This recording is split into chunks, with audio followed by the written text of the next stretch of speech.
let's check in with 13 First Alert Chief Meteorologist Brian Schofield. That does not sound good at all, does No. it?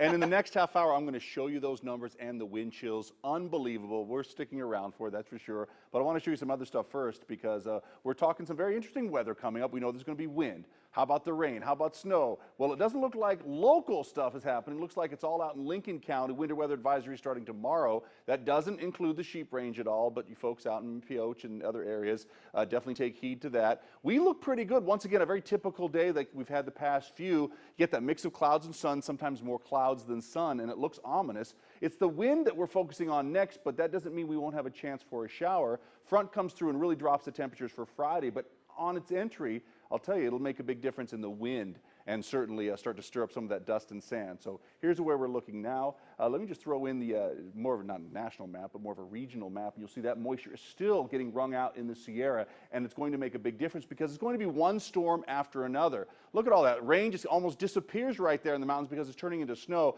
Let me show you what they've got now. But these numbers will not last. I assure you they'll be doubling these and tripling these easy by the weekend once we get more cold systems in. So it'll be very impressive to see how these all change, and they will change. But a lot of people are excited by that. But so far, here's what we're looking at. Look at the 5 p.m. hour, computer model saying, hey, how about just a little in our mountains? Beyond that, not so much. Wait till Thursday, and then there we go. We might even ring out a sprinkle in the valley, but mostly staying in the mountains. And of course, we'll pick up the wind for your Thursday as well. Then by Friday, the wind starts to calm down a little bit better. That front gets all the way through. Temperatures cool down. For tonight, 40s.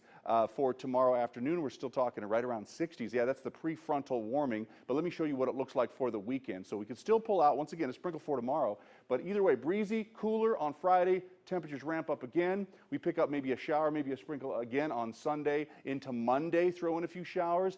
And then next week looks a little touch and go, but look at how we get into 60s, drop down, back up into 60s, back down again. Still some pretty nice temperatures for this time of year. Carla.